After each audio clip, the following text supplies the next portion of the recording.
Okay, I decided no do-overs, so everything's gonna stay.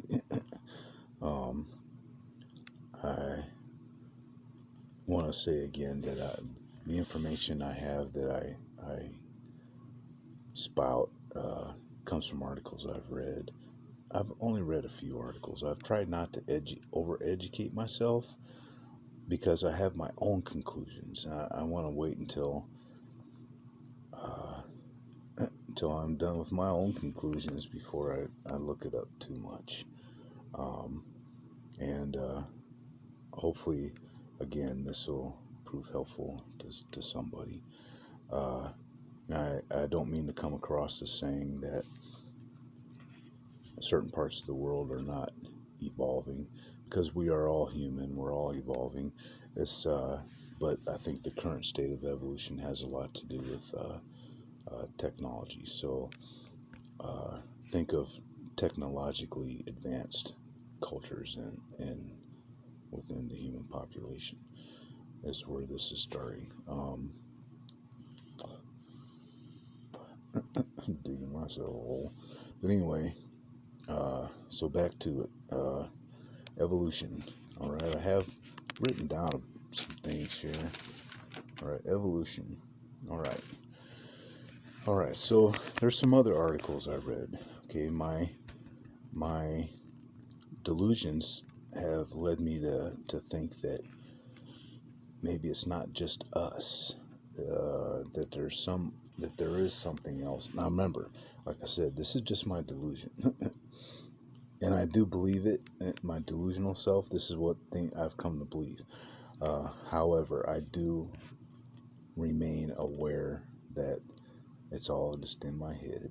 No matter what I say, otherwise, it is still just within my head. Um, the idea that there is something else in us. Right now, there is some truth to that. I I I think it would behoove anybody that's interested to take a look at our gut mind axis, the relationship between organisms that are non-human, that are in our bodies, all of us, uh, and how they interact with our mind. Um, Definitely the gut mind axis, involving, I think, mostly bacteria, which they say there's probably more bacteria cells in our bodies than there are human cells. Kind of creepy, but it's the truth. And, these bacteria have been around for billions of years before us. And what's to say they're not changing, it's possible. I mean, they can affect our minds. They do. And that's what current research is showing. All right. And people with schizophrenia, I don't think the research is conclusive. I think it's kind of all over the place. But much of it does suggest that different levels of different bacteria exist in people with schizophrenia. So I'm just saying it might be a connection. That's what my mind. Okay, remember, everything I say from now on, talking from my delusional point of view, is to be taken with a grain of salt. I am schizophrenic. This is all pure D schizophrenia. It's what I make of my schizophrenia that I find so interesting. All right, so there's also fungus. All right, fungi. Google mushroom intelligence and talk about something else that's kind of freaky. So, and I myself, I know I have fungus in me. Uh, I was, especially when I was in boot camp, man, there's some weird athlete's foots going around, and I never treated it. I was an apathetic horticulturist, and eventually the athlete's foot all went away. Um, Went somewhere. Where to go? Is it still in there somewhere in me? I don't know. Maybe I got athlete's liver now. I don't know. But the fungus that, just Google it. I don't need to explain it. Um, so it's making me think things like there are things inside of us. When I have come in my delusions to say to myself, "You are inside me," and immediately the thought is, "And I am you." If I reverse that, if I say, "You are me," then immediately the response is, "And I am inside you." So, that's my mind as well. And I know that our minds have different levels. I know that our brain itself is divided into different areas where these things occur, or what makes us human occur. Um, uh, there is, and I know that there is an understanding to be had about that. I just haven't delved into that too much, but I know that science has divided our brain into different areas. All right, so schizophrenia is, well, the treatment for schizophrenia involves uh, dopamine and what's the other one? It's all in the messages and message receptors that are all the electrical activities going on in our minds, chemicals and electricity, right? And there's misfires going on there with schizophrenia somehow. Um, so uh, the ability to disassociate, I think I'm dissociating. All right. Enables me to consider these things much more detail because I can focus on them. But like I said, it's hard to talk. So, talking about evolution, let me look at a point here. All right, so evolution of thought. All right, the evolution of our mind, the evolution of thought. Okay, so here's my ideas on that. All right, so what if it comes from, okay, to evolve our thoughts, don't we have to consider what our thoughts are? Our thoughts are invisible, right? I mean, I can tell you what I'm thinking, I can draw a picture, but as far as my thoughts, you cannot read my thoughts. My thoughts, I cannot read your thoughts. Thoughts are invisible. And it's is it possible that it's the fourth dimension? Uh, it would stand to reason that if there's first, second, third dimension, and we live in the third, and we are aware of the first and second, that if we could exist in the fourth dimension as well, we would be aware of the first, second, and third dimensions as well. I know that I think the fourth dimension has something to do with time, right? Time and space. Supposedly, I used to be a Star Trek fan, right? So, so we, what if thought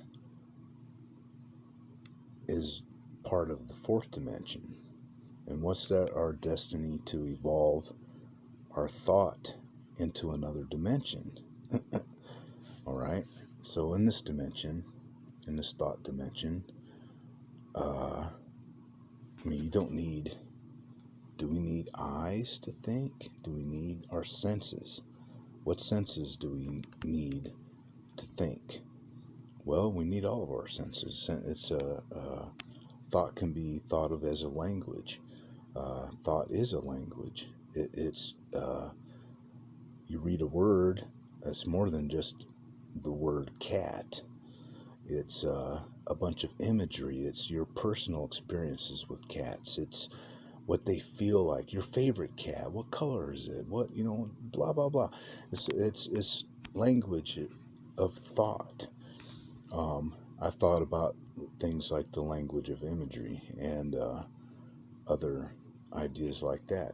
Um, what is the language of thought? What if there are thought?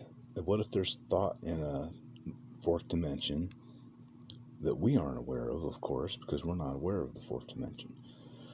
But what if there are things that exist only in thought? You know what I'm saying? All right, so something is thought. Its existence is in thought. It is invisible to us. It wouldn't need eyes or any of the other senses because it's thought. It's invisible. All right. So what if our thoughts can someday? I don't think the wall to the fourth generation, the fourth dimension is very thick. I don't think science thinks these walls are very thick. So what would it take to just break through with our minds? All right, we would exist in a different dimension that as thought, right? So our if that is indeed where we're headed, then our bodies will yet remain in the third dimension, right? But our thoughts can be in another dimension.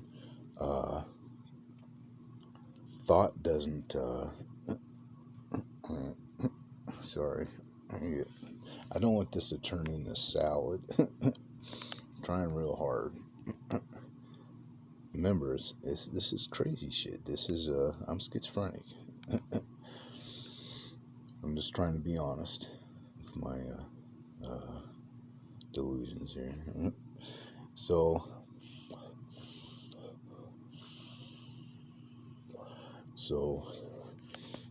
let's say there's a fourth dimension. I don't know how many dimensions. The string theory, don't they talk about 10 or something like that?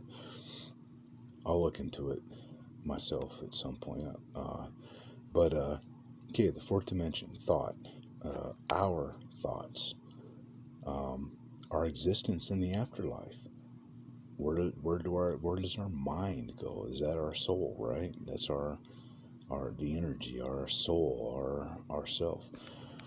Okay, what if it also involves bacteria and or fungi, things like that are in our three-dimensional world, that are evolving? Maybe they are evolving, so we have to evolve along with them. I mean, it's symbiotic, right? Or vice versa. We're evolving, so they have to evolve if they want to continue a symbiotic existence with us, humans. So, that being said, what if it's something we don't know? Can there be things that exist in the fourth dimension that we don't know about that are actual organisms? You know what I mean?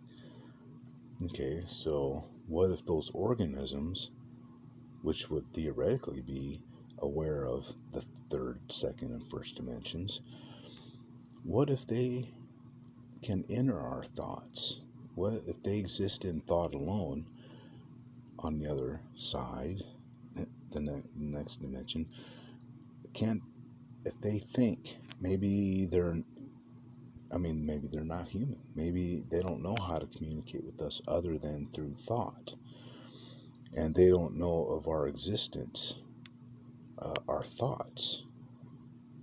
They know of our existence. They can, if they're aware of us, and they probably see us walking around and cooking and cleaning and sitting here rocking and talking, all that kind of stuff. They're aware of that. But maybe as non-human, they do not understand how we think. Just like us trying to think of, let's say, how an octopus thinks. I don't think we can really fathom that. We're becoming more and more aware of the intelligence of octopi and the things they're capable of. Dang. But let's say that these beings, as we are to octopus, maybe they are to us. They don't know how we think. They know we think, but they don't know how we think. But that's the only way that they exist in thought. So that's the only way they can connect with us is through thought. Schizophrenia, folks. Schizophrenia. This guy is. So anyway, let me get back. I'm out of that level. I need to get back to that level. I'm trying not to ramble so much, and don't want to keep these too long. I want to make them shorter. All right, so let me get back on track here. Okay, thought is invisible. All right, and that brings me back to, I'll talk about one of the hallucinations I had. I was in a room. It was in a house. It was in a room, and the only furniture in the room were a chair and a little side table and a table lamp, a lit table lamp that was on the chair. It's the only light that was in the room.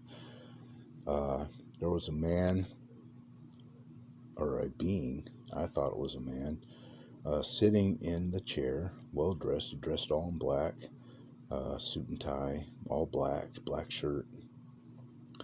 Looked like what appeared to be a laptop sitting on his lap. There was something that was emitting light up onto his face. All right.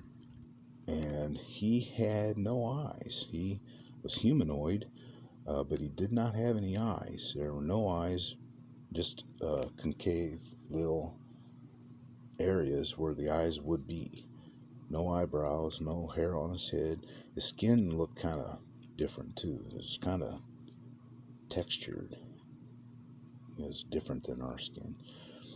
His features were small, and he did not speak. He was just sitting there.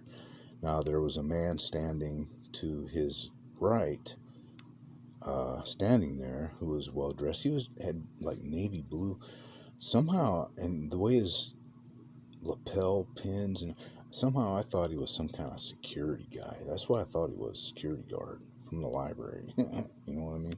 So, and he had a blindfold on, right? And so he was doing all the talking, and he was asking me, he says, "Can you see it?" And I said, "Yes, I can see it." He said, "What does it look like?" So I described it, and I said, "Haven't you seen it?" He goes, "No, very few have ever seen it," or whatever he referred to it as. And I said, "Oh," I said, "Well, what happens to the people that see it?" Because I was seeing it. And he said he didn't know, but he heard their screams. So I kind of like, but nothing was happening to me. The man thing was just sitting there. And I'm pretty sure that it's the same thing I've seen in other hallucinations. However, this time his face wasn't blurred out. I could see his face. So he did not have eyes. The guy was blindfolded, so he couldn't see the face, right? But I was looking at the face. So does that mean that only I can see him? Right? Because he's in my mind. That's my schizophrenia. So I'm the only one that can see this dude. You know?